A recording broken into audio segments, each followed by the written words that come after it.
different things in different areas of my life.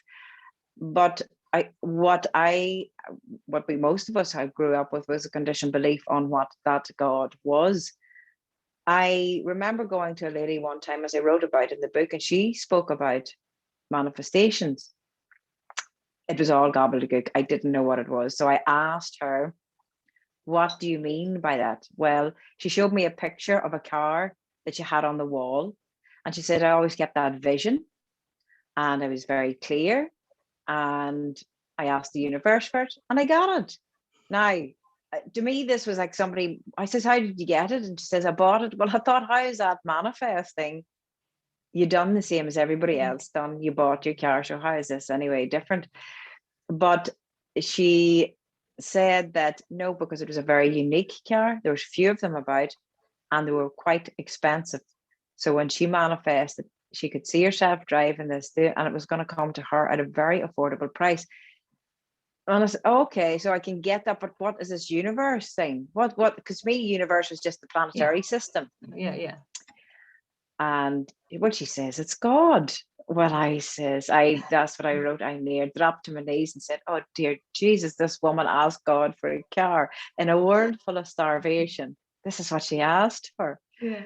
So that was the first that I had heard of it. But as we say, the right people come into our lives at the right time. Yes. And to be able to share that story now and look back. So when people come to me and say, no, this stuff doesn't exist. What are you talking about? I get it, because I was there myself. Totally. And I think too, when you're brought up in Northern Ireland in either, mostly either a Catholic upbringing or, a Church of Ireland or Presbyterian or Methodist or whatever, you don't use the word universe as God. Sure, you don't. That is like really a bit alien to us. I always had them separate anyway, because I thought they were all separate. And, I would give thanks to God. Yeah. I never asked God, Yeah. but I would ask the universe. I don't bother asking the universe. I know and then it's great when you just say it's all one: God, universe, spirit, source, whatever you want to call all that is this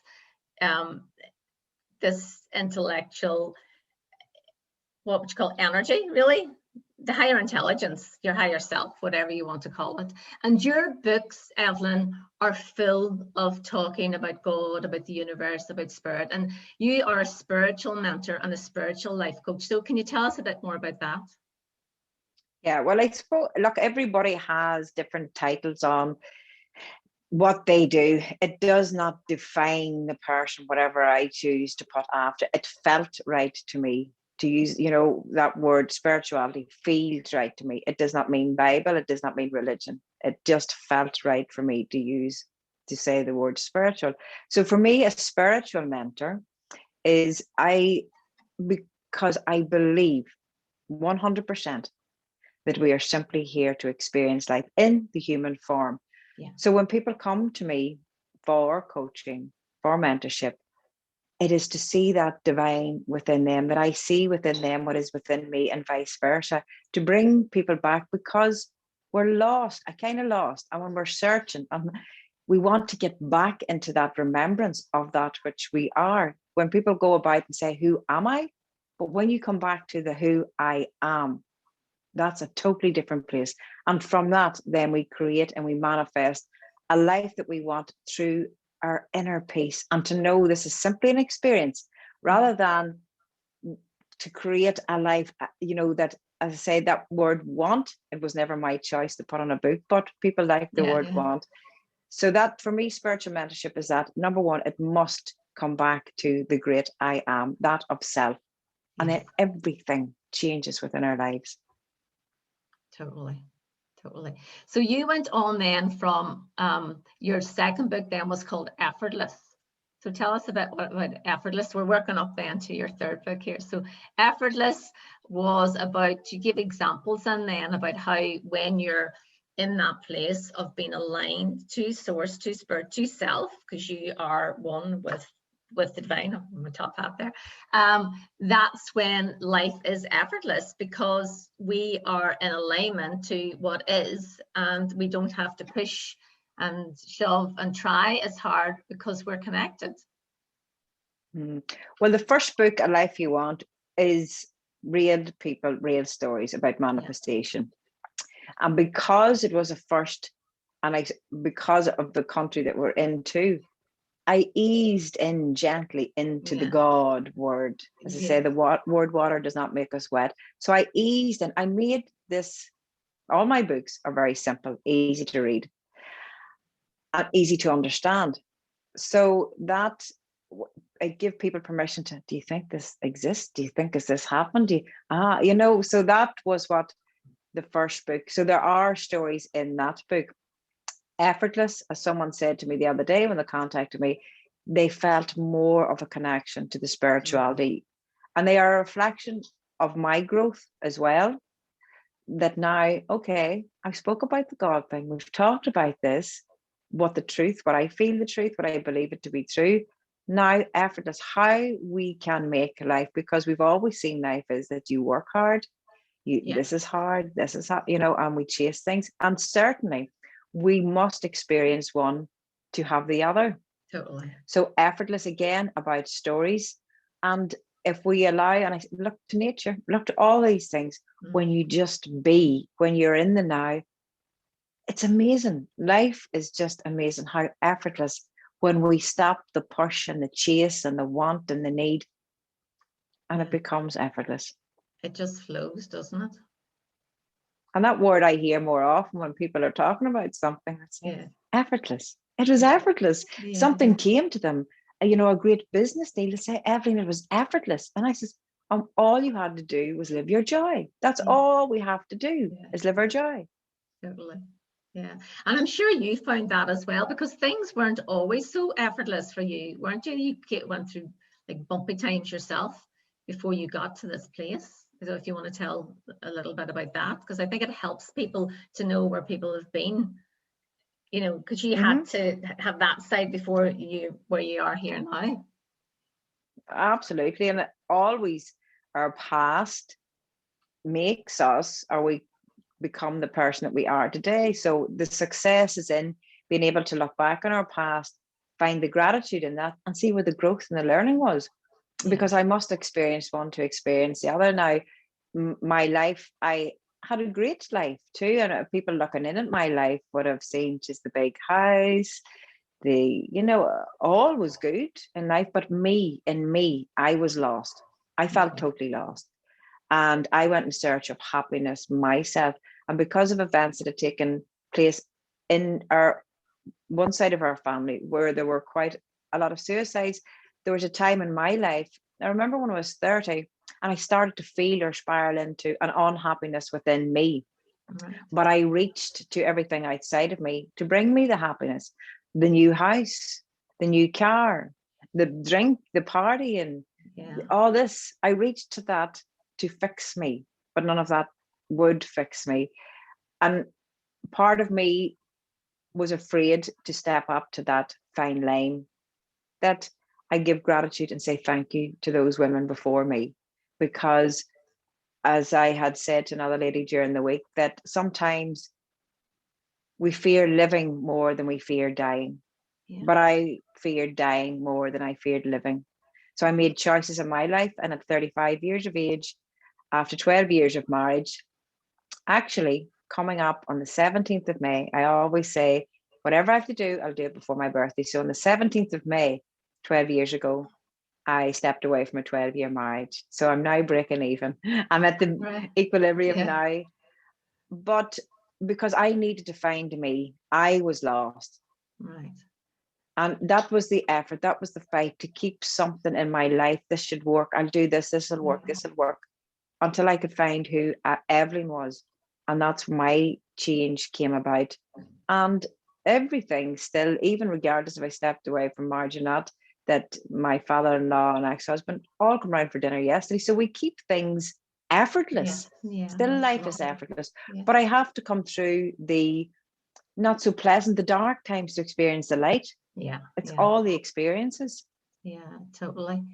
And then you had been working, you'd been doing a lot of dance and schools and with groups, and you obviously you're a real people person, so you love that. And then that led you into studying to be a life coach, and which has led you into what you do today.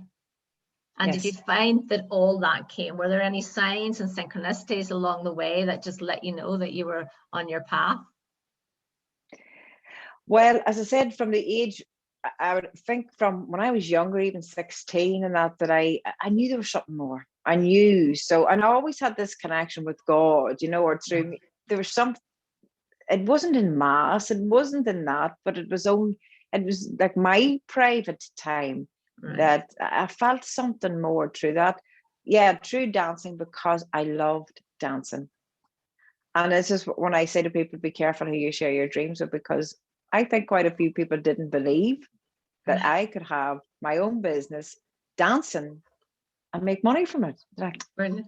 well, as long as you're happy as that.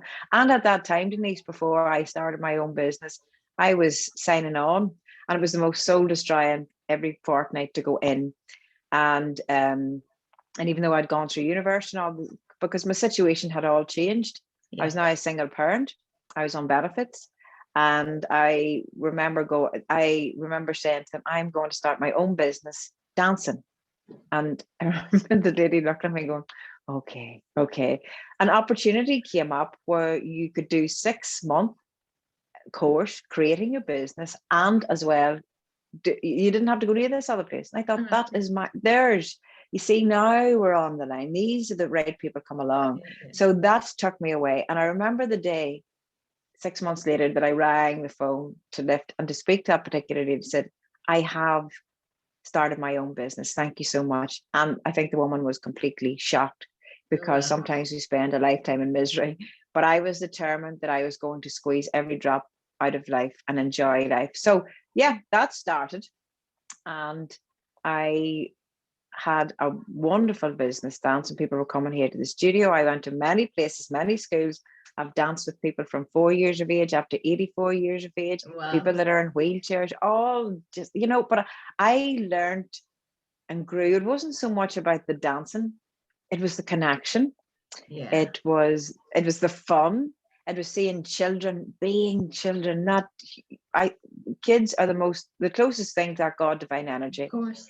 And to bring joy and happiness and watch them. I learned so much through that. So yes, that's where I headed off, dancing. Brilliant. And I found that as well. When I was setting up positive parties, I was the same, Evelyn. People said to me, you're mad. Nobody's going to pay you to go into a company, go into an organization, go into school and deliver a party. And I said, but I'm doing it, with neurolinguistic program, cognitive behavioral therapy, positive psychology. It's rather than doing it with a PowerPoint. I'm going to be delivering like a party. People are like, nobody's going to pay you for that. But I was determined. I knew I wanted to bring training with the difference, something that was fun, that, people were going to be laughing, people were going to be connecting. And so like you, all these signs and synchronicities just happened along the way and I think too, once you plant the seed, once you have this, like the divine inspiration comes in, this is what I want to do. It was nearly like then it's like the law of gender. The seed is planted, and then it was actually 9 months later when I delivered my very first positive party from that idea that the day that the idea came in. And it sounds like it's the same as you. You had then that 6 months then to get out and start up your own business. So yeah, and it's just having that belief in yourself that you're so determined and you're like, I'm going to do this no matter what. I believe in me. And I think it's believing in yourself and your own idea and having that passion inside that drives you forward, isn't it? And then you just get the spiritual breadcrumbs along the way, which makes it all so magical. I had been working some road. Because I'd done accounts at university. And I remember, and they were good people to work for, but I remember going to bed at that time and thinking the only stress that I seem to have is from their business. It's not mine, it's theirs. Right. And I actually stepped away from that job with no other job, with 3 children to feed. Right. But once I stepped away from that, I was like, this huge relief. Yeah. Because I've always kind of trusted. I will not put myself or be in a situation where I am unhappy because it does not serve the people and it does not serve me. So every time I did, and then something always came along. But that's the belief, that's the trust, the ability to let go of what doesn't serve you and trust that something will come along. Yeah, it's that leap of faith, isn't it? And you have to take that leap of faith. And when you take that leap of faith, that's when the universe says, yeah, we know you're ready. We're going to go for it. It's when you hold on in that fear, and you can't let go. That's what keeps you tight, isn't it? It's like armor around you when you stay in that fear. But you feel, when I look at you and when you're on your, I Am Success group, and you always feel very light, and very free, and that's something that even that time when I think it was about last year, in between one of the lockdowns, I popped in to see you at the house. And you were making the boys something. You were making the boys a big feed, and myself and Chico called in for a cup of tea, and just we sat in the kitchen and had a little chat, a lovely chat, and it was really, really nice, and you were so welcoming. It was just that at ease, so there's this lightness about you, but I really feel that comes with all the work that you do. So obviously you do a lot of meditation, a lot of gratitude. What do you do to have that feeling of freedom and lightness within your whole being? Oh, it becomes part of you. Normally, anyway, in my house, anybody that comes to it, they'll say I feel like home, because I always say my house is at peace. My home is at peace, but my home cannot be at peace unless I'm at peace. Yeah. I have to be that. What do I do? Denise, I'm always up early in the morning. I love to see the sun coming up. So when the darker evenings come, it's like, oh, come back, sunshine. Or I'll go and find the sunshine wherever it goes to. But yes, absolutely, in the morning time, what I listen to in the morning, first thing, it's always thank you. If I go to the bathroom, my organs, I'll say thank you, thank you. Everything becomes thank you. I was in the supermarket one day with my daughter, and somebody said thank you, and I said thank you. And Rose says, "Mommy, that woman was 2 tills down, and she was talking to the boy that was packing her bags." But it becomes part of it, is you, and then you just get back into that. Before I go to bed every night, I love sitting at night time with the lights off, and when I say meditation, it's conversation. It's a conversation with that here to there, and I could speak to any. I give thanks, and I always say, just lead me. May I get out of my own road first of all? And just lead me to where it is that I am to go. And so that's what I do. But it's in my life all of the time, in family and the people that I work with, and you can't help but it's there because people are just so full of gratitude. Yeah. Now, there was just one thing that happened like this year that I just wanted to talk to you about. Your lovely daddy, Nishi, he passed over, and wasn't it January? Was it the 11th of January? And that's I met your lovely daddy the time that I called to your house. I remember Chico, our border collie, ran into his house, and he came out going, where did this dog come from? Then he took me in and he showed me around his beautiful home, and we had a lovely chat. And I only met him once, but when I heard he'd passed over, I felt this, oh my goodness, such a lovely man. And I felt really honored to have met him. And I left you a message, as we do when a friend's, loved one has passed over, to say, sincere sympathies and condolences, and, your daddy's in the light and all that there. And you got back to me, Evelyn, with the most beautiful message, just of real acceptance and understanding, and saying, I know he's all right. And I talked to you before we come on the show to say, is it okay for me to mention this? Because to people who have lost a loved one, who are deep in grief, and who maybe don't know where their loved one is or anything, I think it's just really lovely to get your take on how at peace you were with your daddy's passing on. Okay. I had 2 different experiences with death. My mother passed away when she was 45. And that tore me apart. Now, that was grief. It was like someone had put their hand into your chest and ripped your heart out without asking permission. Yeah. And that took me a long time. I think that's where I started to fall into my darkness, or my not so great place after that as well. But it's when I came into change, when I started to see things became so different. This time round, we didn't get much of a heads up notice. My daddy was in great health, but it was just within a week that he departed. But I looked back on that, or at that time, and it was a time when, as everybody knows about wakes, everybody comes to your house, people are in and out. But because my father had passed with COVID, and the stigma and the fear that is attached to that, you know, we had such a blessing. And that's what it was, because we received so much that other families did not receive. And I believe it's through our mindset, through our thoughts and everything. Myself, my brother, we all got to sit with my father in that last time. I knew it was his time. My sister, who's a nurse, sat with him. She was with him till he crossed over. So we had that. We also had these things where when the coffin comes home, you cannot take the lid off. That did not happen. My father came up that road. We took the coffin lid off. I had music playing, 7 Spanish Angels. I had you know, it was to celebrate my life, celebrate my life. And that's exactly what we done. The grandchildren and the children. So this is most important, what we pass on to them. Because if there's fear surrounding death, we pass that on. Where to show our children, to show the grandchildren, it's okay, because our time will come, my time will come, when my children have to do the same for me. So it's in my teachings, in essence, of what they see.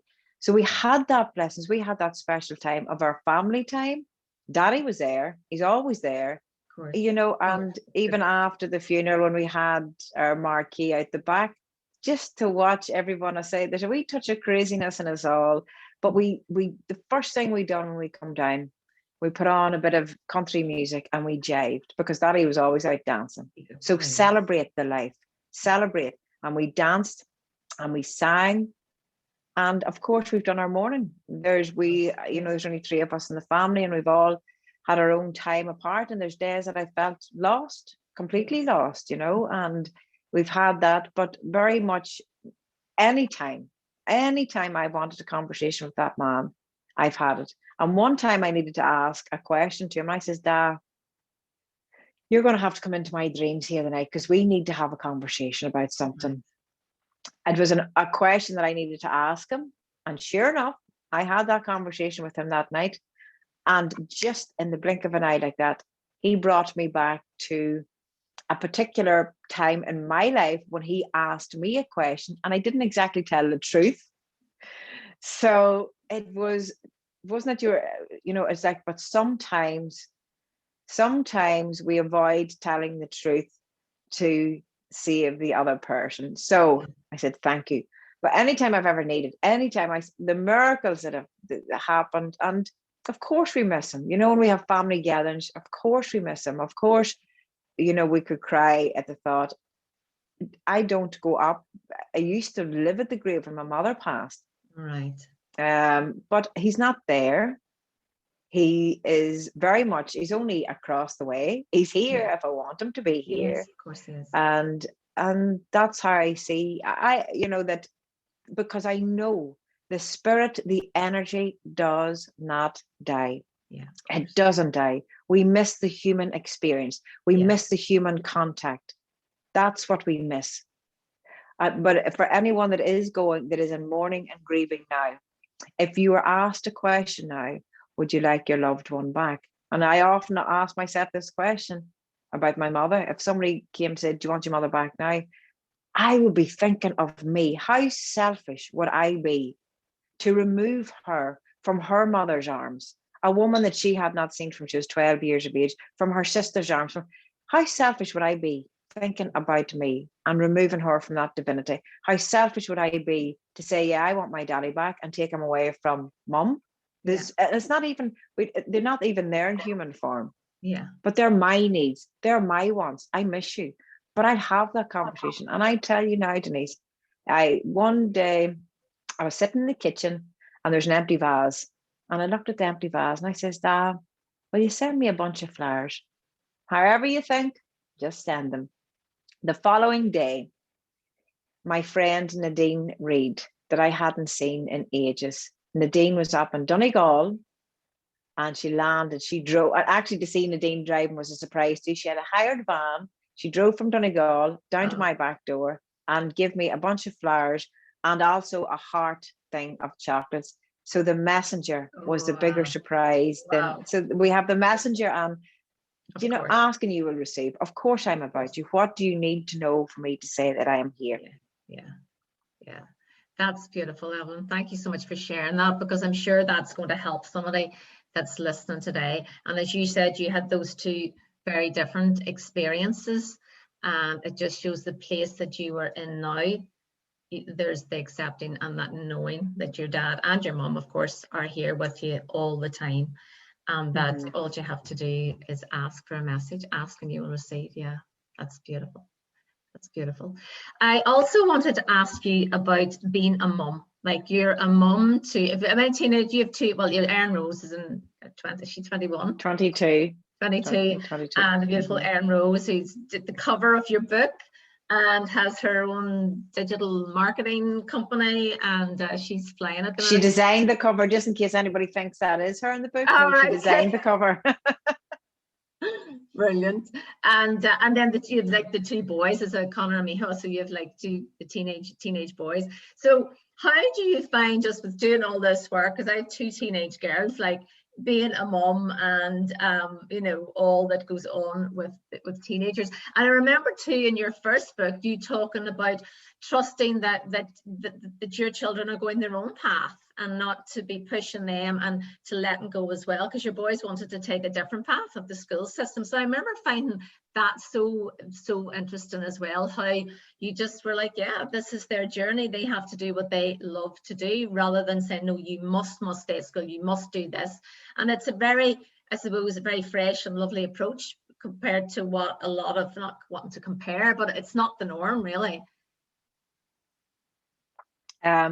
Absolutely. And my 19-year-old is actually in England now.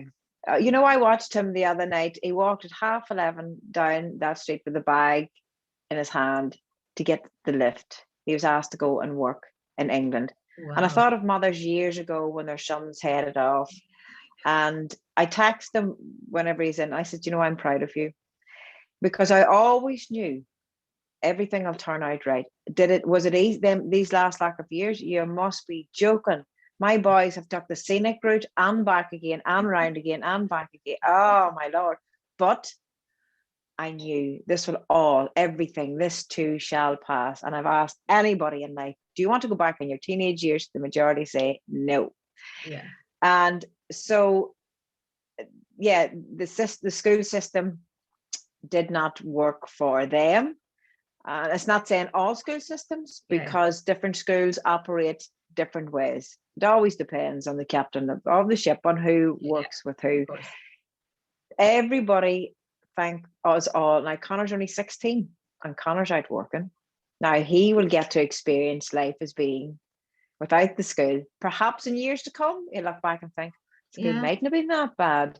But it has, and Erin Rose and herself has started her own business. So they do hear, they've always heard me talk about manifesting, and perhaps days they would get up in a bad mood, go out, and I think, oh Lord, how's their day going to turn out? And it would normally go from this to this. It would accumulate until being in an angry mood to coming home and having the worst day possible. Right. And would come in and they'd tell me, and I say, that was great manifesting the day, you know. But I think when they said, I never told them, well, I've tried not to, I'm quite sure I have. When they sit and reflect and look back and see how things happen when they change their thoughts. Mihal, when he texts me, like, how he says it's the best thing that I've done is to go over there when he's working where he's at and he'll be away for 2 weeks. So this will be the longest night for that. I'm so happy that he knows how to cook. I'm so happy that he knows how to wash his clothes. And by the time he comes back, he will be more knowledgeable how to keep a tidy room. But it's always important just to let them know I'm proud of you. And certainly they do a whole lot of things that you think, sweet mother. But these are their lessons, and they'll keep doing them and doing them and doing them. And I do not know. I've had different things have happened. People calling to the door. I've had school meetings. I've had police. I've had courthouse. I've had these things.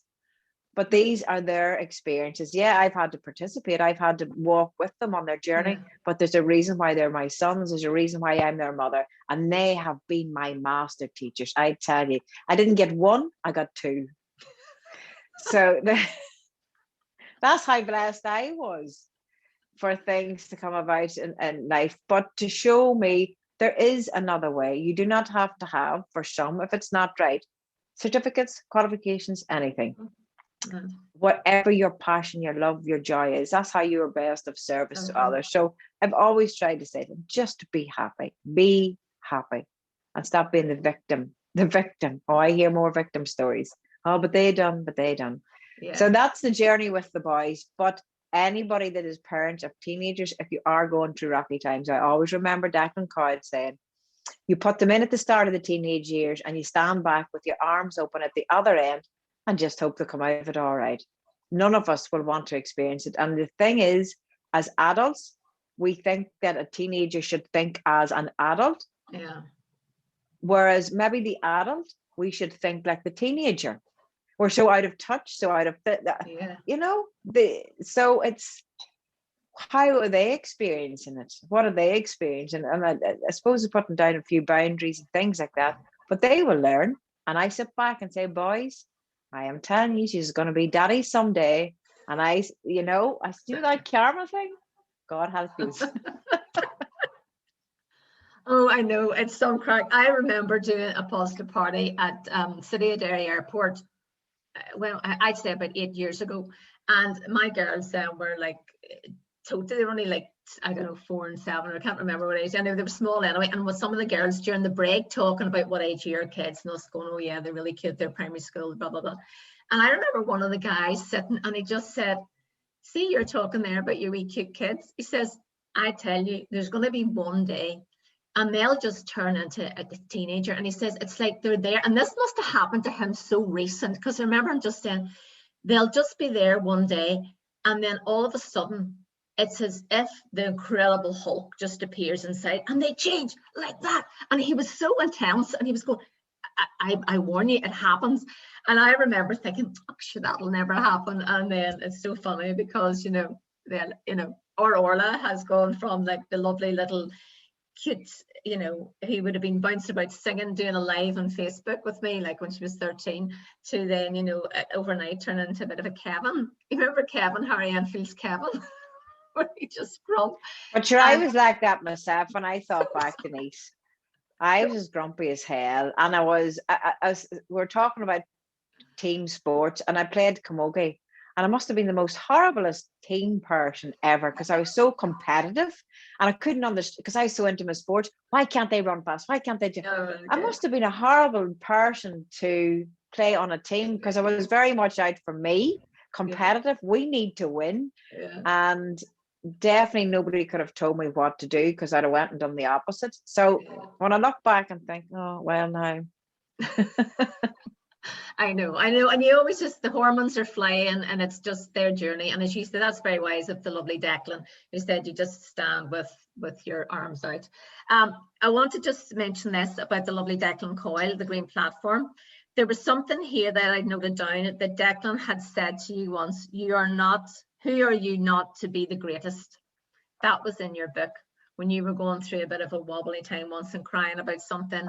And this is in chapter 11, when I love this bit where it says, you are the host to God's divine energy. That's just beautiful. When I was reading that the weekend before last, I was like, wow, I just love this. Yeah, he was the man.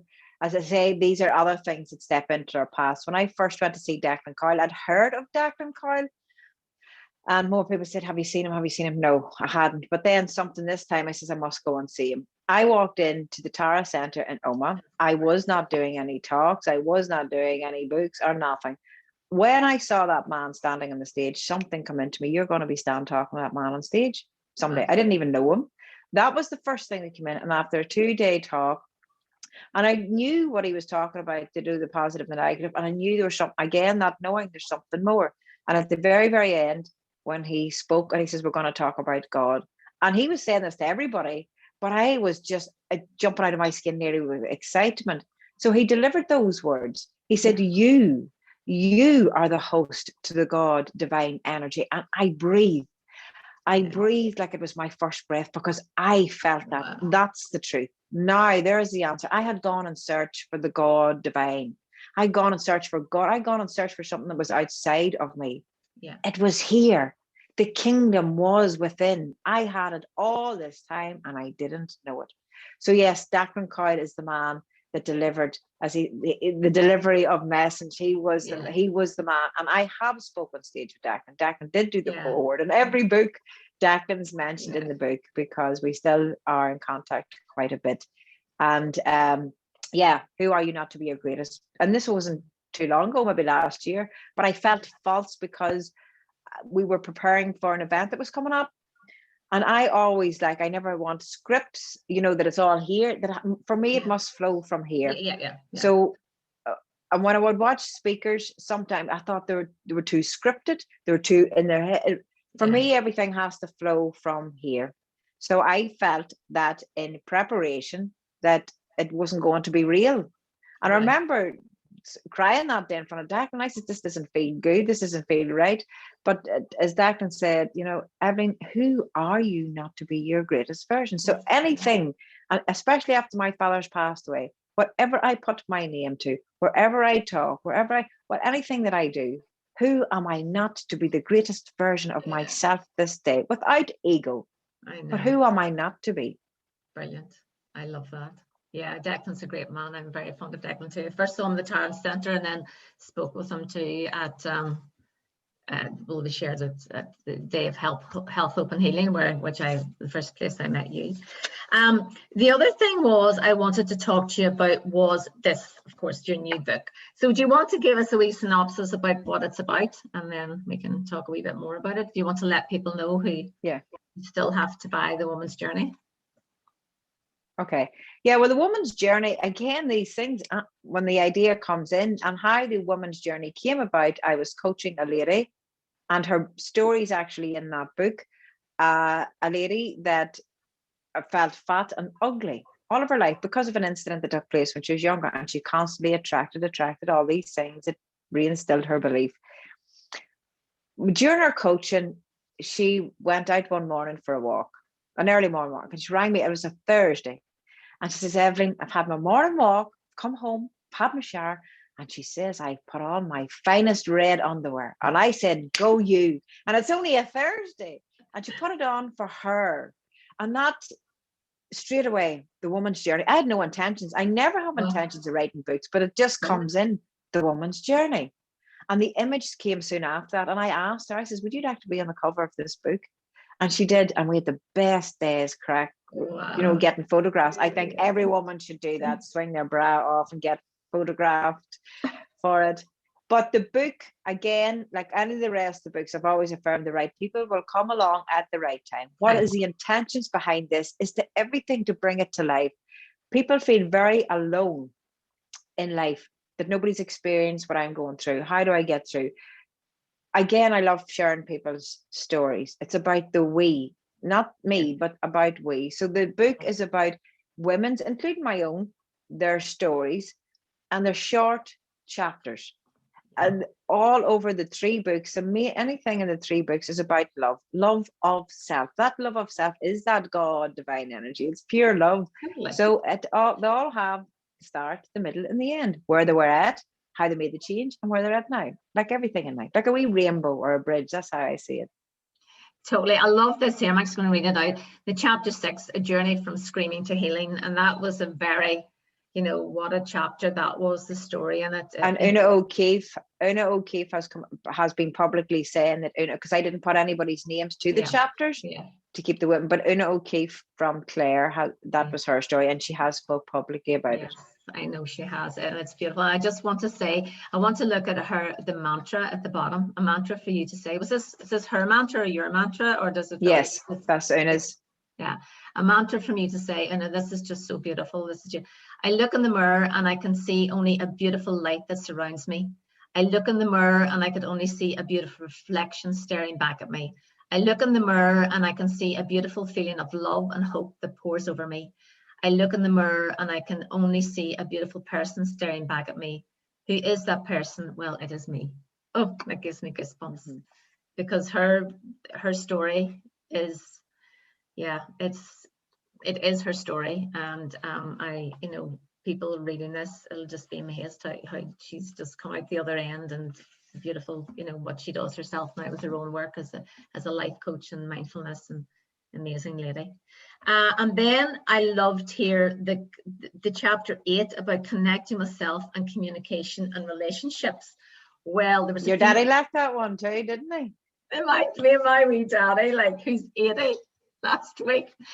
He's actually, it's page 2, dog-eared at page 51, but that's for the next time he comes up. And Daddy, who grew up when we were growing up, would have been really conservative, quite a conservative Catholic about things, and you didn't talk about sex, and you didn't say things that you didn't talk about anything like that. And it was kind of a hush hush, and he was, quite old fashioned, just that old school. And here he was, Evelyn, reading your book, and there's a whole bit in it there about, oh, I laughed. And I thought, when I was reading the book at one point, I was saying, about how, years ago, you would have been banned. The Catholic Church would have had you excommunicated you. Oh, totally. I'd have been burned at the stake or something like that. And I love it. I with my book too, I think the two of us would have been burned together. With my untold story there in Jesus the Gap Years, I think we would have been both burned at the stake. So it's kind of sniggering to myself, because it reminded me, remember Edna O'Brien, the country girl, years ago? That book apparently was banned because anyway, but this is beautiful. So do you want to explain a wee bit about this chapter as well? You're the best one to talk about it. Connection with self, communication and relationships. It's a beautiful chapter. It really is.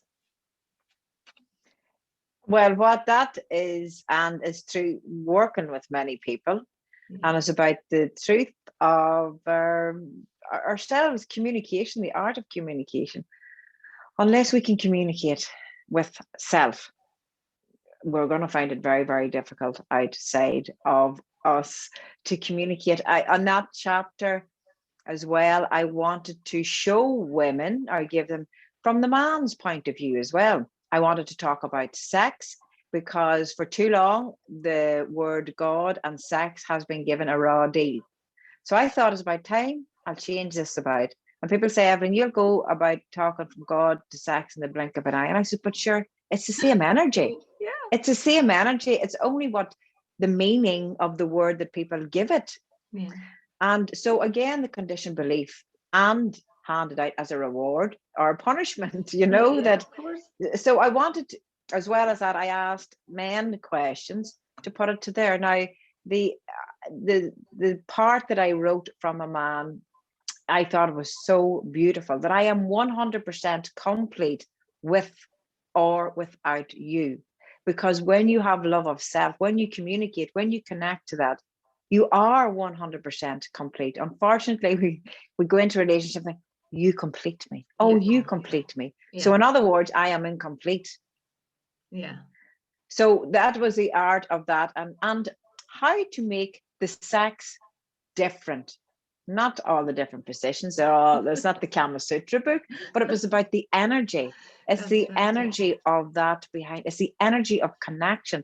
It's the anything of connection. Firstly, connection to self, then connect, because if we can't find that, because everything's that energy, how do we connect to that? We feel disconnected. Yeah. So that's what that whole chapter, but I've put a wee bit of my tone into it, the lightness into it, as I said, whenever to sit with them, I give a wee tip. And to research, I've researched all, of course, anything I write about, I'll experience it. I ain't going to write about something. It's like if I take someone on a retreat, I'm not going to take you on a retreat if I haven't experienced it first.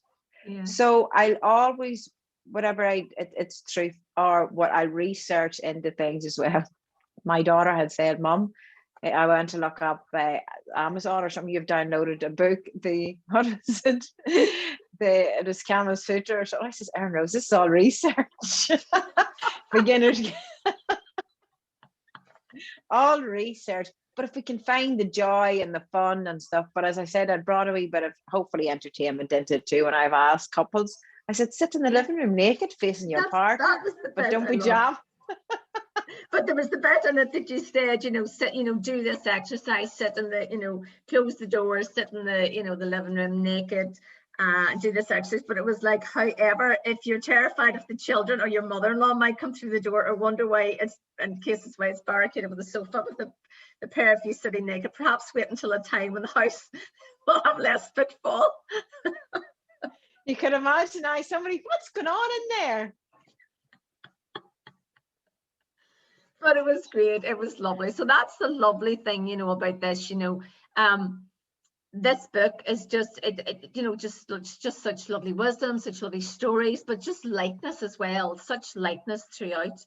And here you're saying at the back here, together we are stronger, together we are better, together we reconnect our truth, our souls, our spirits, together we raise the vibrations of this beautiful earth, and not one thing will stand in our way.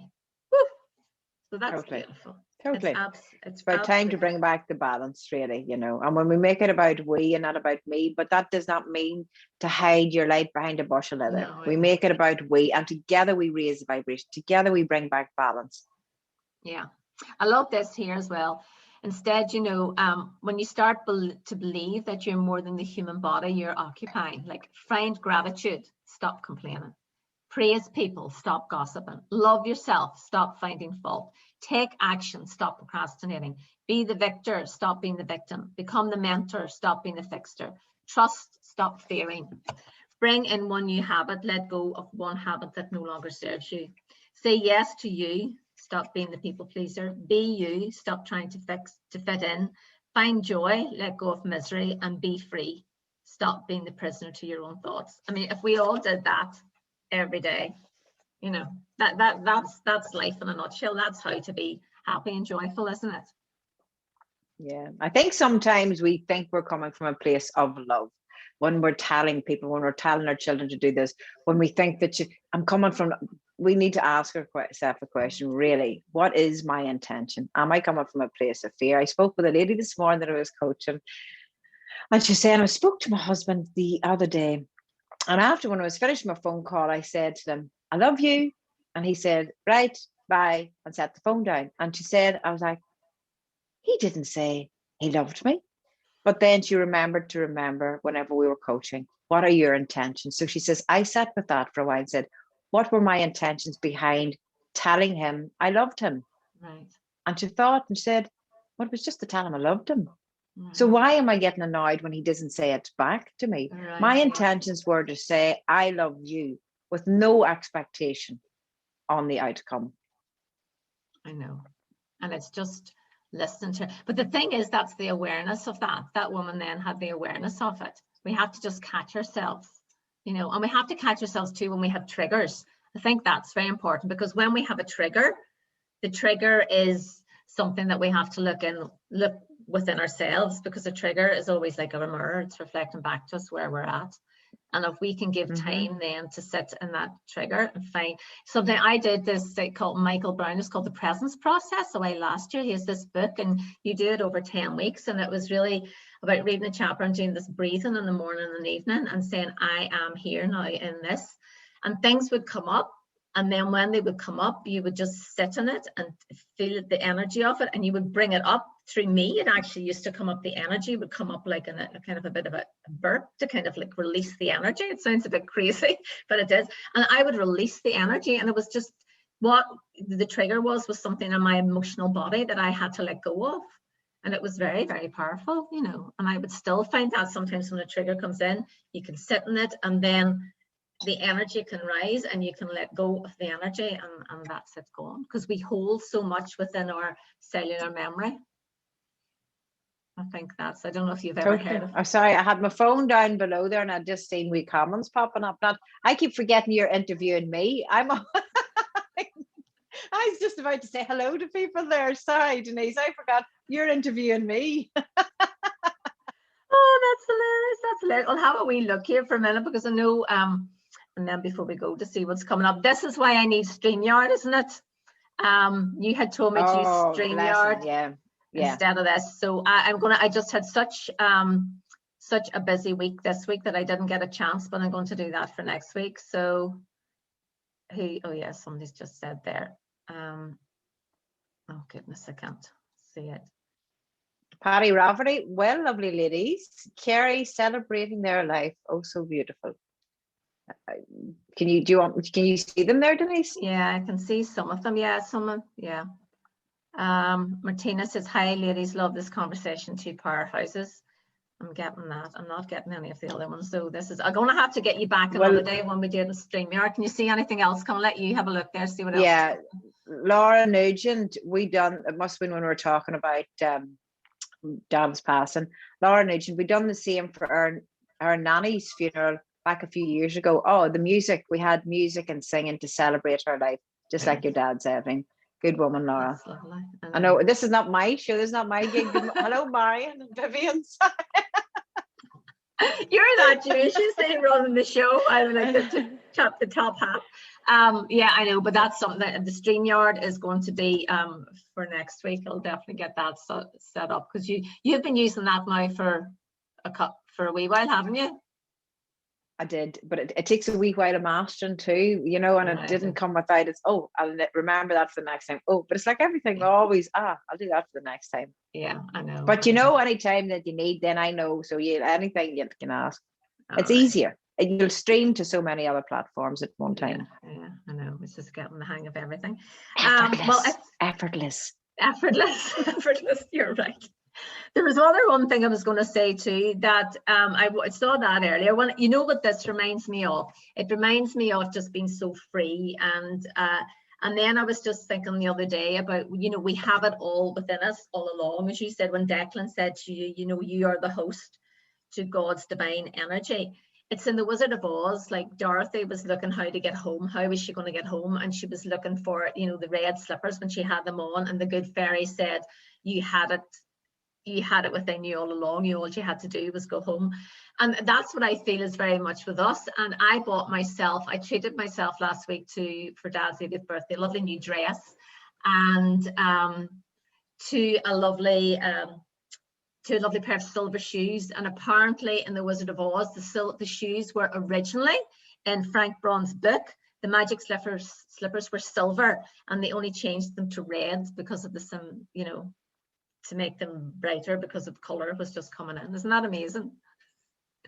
So because we have it within us all along.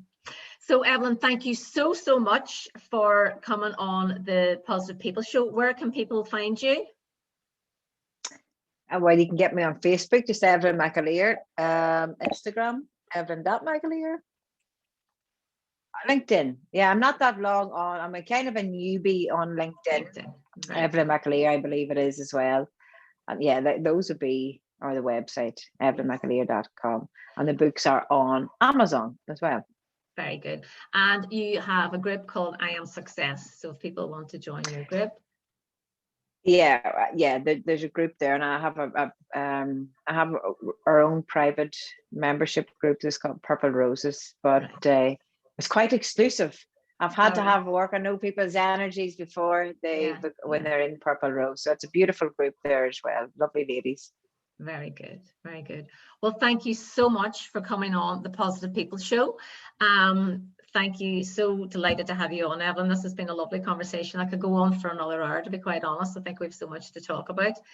And everybody, I'm Denise Devlin from positiveparties.com. If anybody wants to get in touch for workshops now that are happening, or programs now that people are getting out and about and connecting again, just get in touch with at positiveparties.com, or I have a group as well called the Positive People Community. You can get me then, and if anybody wants to get in touch with Evelyn, just reach out.